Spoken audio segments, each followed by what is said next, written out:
My name's Joe. I work for Microsoft. A couple of things that might be interesting about my Microsoft part. I've only been here about 6 or 7 years. Before I took this job, the role that I do right now is I look across all of Western Europe and I manage everything that we do with technical audiences. So the organization that runs this today reports into me. Anything we do with developers, with people in the IT industry, students, startups, those are all my responsibility. But more interesting, maybe, before I took this job, I actually ran everything that Microsoft did for students. So that was what I did out of our headquarters in the US. So when you see things like the Imagine Cup, or if you know about DreamSpark or student partners or things like that, I put 5 or 6 years of my life into creating those things with some great teams around the world. So I have a lot of interest and a lot of investment, if you will, personal investment in seeing us succeed with the student audience. So when I got the invitation to come speak, I said yes and moved a lot of other things away because the chance to do talks like this are just far more important than other things you could do when, sort of the standard business stuff. So before I get into the kind of standard stuff that I want to talk about, I always try to do a little research before I come somewhere. You can tell by now that I have a very American accent. That's where I come from. I live in the Netherlands about a year and a half, and I've been to Belgium a number of times, but I thought, I'll do a little research, I'll find out what's famous from Belgium, and I'll have some background going into this conversation. That's what I thought. So like any great researcher, I spent 5 minutes online with a search engine trying to figure this stuff out. And when you search for famous things in Belgium, there's a few things that sort of show up before everything else. And there's just one guy that kind of always comes around every time that I do a search, no matter what it is, and no matter what I put up there. And it's not just about Brussels. It's actually, if you do a search for Belgium and you look for famous things, and I thought, okay, a kid peeing, Belgium, all right. But probably a lot of people bring that up. That picture's common. Shouldn't make fun of that. There's not really a good story there and move on. But then, just as soon as I was ready not to use it, I found out they like to dress it up. They like to put clothes on this thing. The scuba suit is my favorite over here. I don't know if you even know what that one is there. That's an Oompa Loompa from Willy Wonka a long time ago. So you dress it up. So here I am getting to know Belgium a little bit, and this is where I started, right here. And so I kind of went, yeah, okay. So there had to be more, right? There had to be more than this. And interestingly, there was. You may or may not know it, but the Big Bang Theory, the origin of the universe, Belgian scientists came from there. The internal combustion engine, invented in Belgium. Interestingly enough, along with the internal combustion engine, asphalt, also invented here. I think everybody knows the saxophone is a Belgian invention. But then as you go through these things, like it or not, the cliches come back, and it comes back to chocolate, waffles, and frites. So that was my research, my investment in research to sort of get to know the audience before I came and talked. So just moving through this. So what am I going to talk about today? I'll give you a little bit more background on myself because I think it might be interesting for the conversation we want to have. I want to level set us a little bit on IT today. Like, let's take an honest look at the industry, from at least a couple different angles. I want to talk about the power of students. For a long time, I've had a theory that your age and your experience doesn't determine your capabilities and what you can do, and that we often think that gray hair and a suit jacket somehow has more meaning than a great idea, which is wrong. And I want to have a little bit of a talk about that. And then, of course, the Microsoft pitch I'll put there at the end. So about me, I've spent a far more time outside of a big company than I've ever spent in a big company. I'm only 6 or 7 years with Microsoft. And before that, I'm an entrepreneur. So I started 5 companies. The first one I started when I was a student. So I started while I was in university, primarily because in the U.S. I have to pay for my university, and I didn't have enough money, and I didn't come from a family who had enough money, so I had to find a way to have enough money to pay for my school if I wanted to keep going. And it was really high tech. The first one is a home repair and improvement company. So I went out to houses, knocked on the door, and I fixed their windows and whatever it is just to make some money.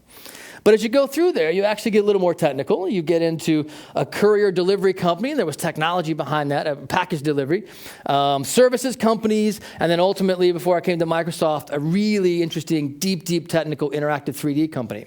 And when you look at your career and when you measure your career, you have to have different ways to think about how did that go for me. And I do it this way. I got a little smiley face over here because I learned a lot and I realized I could start and run a company. So that was pretty good. I'm like, okay, I can do that. I was, I think, 20 or 21 when I started that company. And when I sold it for $300,000 US because I had 10 or 15 people working for me. It sounds like a lot of money. I think I owed $298,000 US on it when I sold it. So it wasn't a financial success, but I learned a lot and I realized I could do it and I could run a company and that it wasn't my age that determined that. The second one was a very successful company, up to 6 cities, and we sold it, made a lot of money, which was great, and that's why there's a big smiley face on that one. And then I got into the services business, and I learned I wasn't really that good at the services business, or at least we weren't, the combination of people we were using, so both of those companies went into the toilet. That's why you see the toilet, goes along with the first theme. And then this one, which was about 2004, which was very successful. You can still go see it today, Anarch.com, and it's the interactive 3D.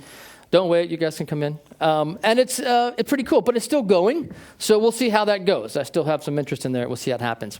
And then I went and joined a big company.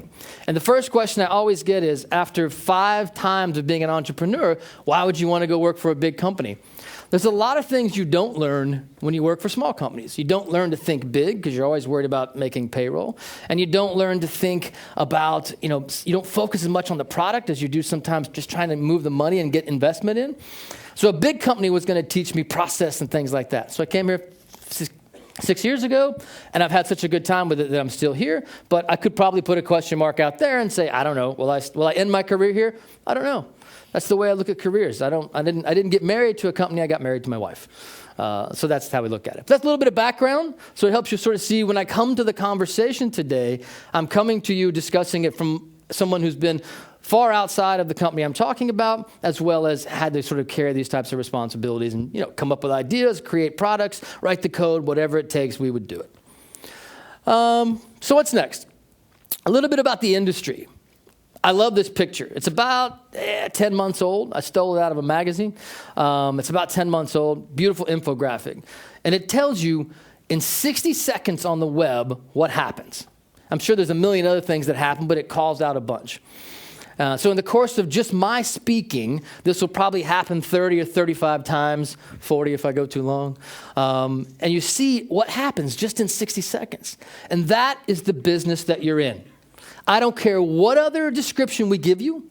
I don't care what other way we talk about it or how we talk about building software and the magic of the Metro and whatever else we talk about today, which are all important. This is the business that you're in. Because this is what's going to happen in the brains of people when you want them to use whatever magnificent product or technology or whatever it is you're working on. This is the world that they live in. So it's really important to understand the pace and how complicated it is when you're looking at this industry and when you go forward, whatever it is you choose to do. These are, I just think it really helps you kind of nail that. This is also one of my favorites, because I think that all companies fall into one of 2 categories. No, this is not a gun shooting a Big Mac. I have nothing against McDonald's. It's just 2 different images. And I think when you take all the tech companies that are out there, and I know it's a big generalization, and I've had people from Microsoft, Amazon, Google, Apple all come to me and argue about this picture. But I think it's true. We fit into one of 2 categories. All the tech companies in IT today, either we pick one thing and we try to do it really well, just one thing, or we have one thing that we do better than everything else. Or we go out and we sort of think, what does everybody want? And we try to cram it all into one package. So the Big Mac, what do you like to eat? Salt, sugar, meat, mayonnaise, bread, cheese. We'll put it all in one package. It must be better if it's all together, right? And then, or we try and stick to one thing. I'm not actually saying one is better than the other. I'm just saying that that's what happens. And I think the interesting question is I'll ask you, and we'll see how interactive we are in such a big room. What companies do you think fit into each one of these categories? Where would you put Apple or Microsoft or Google or Amazon? Where would you put them? Who would you put as a gun? This is the interactive part. I think Facebook. Facebook's a gun? Did you say? Yeah. Stand behind your. Be confident. Go. Yes. Facebook is one of the guns. They do one thing really, really well. Or YouTube. What is it that they do? They make a social network site and they. Social network site. It's tough, isn't it? All right. So we got one vote for Facebook as a gun. It's another idea. Yep. Cisco for the gun. Okay. Any others? Where do you put Google? What? Big Mac. Where would you put Google 5 years ago? Yeah, interesting, isn't it? Where do you put Apple? The Big Mac? Yeah, theirs tastes pretty good. Yeah, but still a lot of stuff in one place, right? Yeah. Microsoft? Yeah, that was pretty easy. Yes, we're the Big Mac. How about Amazon? A lot of Big Macs out there, huh? Seems like we need a few more guns. I don't know. I don't know right or wrong. I think it's interesting when you start to categorize companies and you're looking across the industry. Can you find a way to think about where they fit? And there's a lot of business segmentation that tells you what line of business they're in and what types of products they make and all this kind of stuff. But if you're just every day looking at this, you gotta think about it. Especially if you guys are thinking about careers in these types of companies or you want to build things like that. Pay no attention to the people walking in front of you. We don't want to embarrass them at all. So I just think it's an interesting idea when you look at the IT industry to say, which one do they fit into? This is also one that I think is fascinating. One single word, application, is actually two different things. Today, and by the way, you have no idea how many sort of really seasoned, experienced developers, 10, 15 years in the industry, have huge arguments with me about this. You can't use one word and pretend it means two things. An application is technically an application if you build code and you compile it, blah, blah, blah. And I'm like, yes, but that's wrong. Because in the end, an application is like something that shows up on my phone. And an app is something that shows up on I screwed it up. An app is something that shows up on my phone. And an application is like something that sits inside of a corporation and has line of business or HR or something like that attached to it. And I get huge arguments about that. But I think this is real. And I think when you look at the industry, you have to recognize this is real. That we have an app world, which sort of hooks up to marketplaces out there, and people download them to devices, phones, pads, whatever. And then we have applications, which are large, almost enterprise-level type things. And you can argue about the definition, but I think the categories are very real. And that you have to think about which part of that industry do you want to play in. And it's not like one is good and one is bad. I mean, there's a whole lot of people out there that could make 15, 20 applications and never make a dime and not be able to be successful with their skills. Or there's a whole lot of people that could do the same thing in big applications. You could do the reverse. Somebody could make one great, word feud and knock it out of the park. And somebody could create, something online to help you manage your finances, and it's really cool. So these are great parts of the industry. And sometimes they come together. Think about like a bank. With a bank, I have probably a lot of these applications, and they have to connect data services and actually hook up to something that helps me, adjust my balance or something like that. But this is our industry, and it ties back into that 60 seconds picture. So kind of keep that in mind, that this is a real thing that we have to think about when we look at what we want to do or where we want to go with technology. And it will continue to keep going this way. Take HTML5, take what's moving. We're going to see more and more of this happen, and these two things will either go this way or they'll snap back together and it'll be one thing again. I don't know. I don't think there's any one answer to that, really. Okay. Moving on. So what it really means in the end, when you look across this and sort of in the situation as a student and you're considering what you're going to do, where you're going to go, what do you like to do, it comes down to what? It comes down to the ideas. It's not about the devices. It's not even really about the operating system and things like that. It's going to ultimately be about the ideas. The magic will be in the ideas. Quite frankly, like it always has been. So a great idea can carry further than anything else. An intelligent person can create that. They can do amazing things with it. And I think it's really important to hold on to that when you're thinking about where do I go and what do I do? So the ideas, they live and they grow beyond any platform that's out there. And I know I'm the Microsoft guy, and you're like, what, but you're not talking about Windows? But this is the truth, right? This is where we are. This is the industry that we're all in. And we have a responsibility to grow the industry together. Competition's a great thing. I don't care who you are. It's a great thing, and it makes opportunities for consumers and commercials. But the industry is where we have to begin, especially if we're technical and we want to grow that. So it's really about the ideas. So this takes me to the student part of this. I told you I had a theory about age and experience. So if you remember my story, I was an entrepreneur by the age of 19 or 20. I built a company that had, a number of people in it that did, services. So I never started with this belief that how old I was or how much experience I had was going to determine whether I was or wasn't successful in some way. I quite actually believe the opposite. I thought a great idea or the willingness to work hard would do that. And I guess if I can get one message into your heads, or if you leave with one message from me, it is that one. Don't let, what's the word? The systems or the things that sort of are built up to support, large companies and things like that hold you back with what you can do. I think that the potential is whatever's inside of you, and you can make it whatever you want. You watch the Imagine Cup video. I think it's really cool. It's a great video. But the heart of that is about changing the world through technology. When you get into something like that, you fall in love with it. It becomes far more important than any job or anything else. And the technology makes the difference.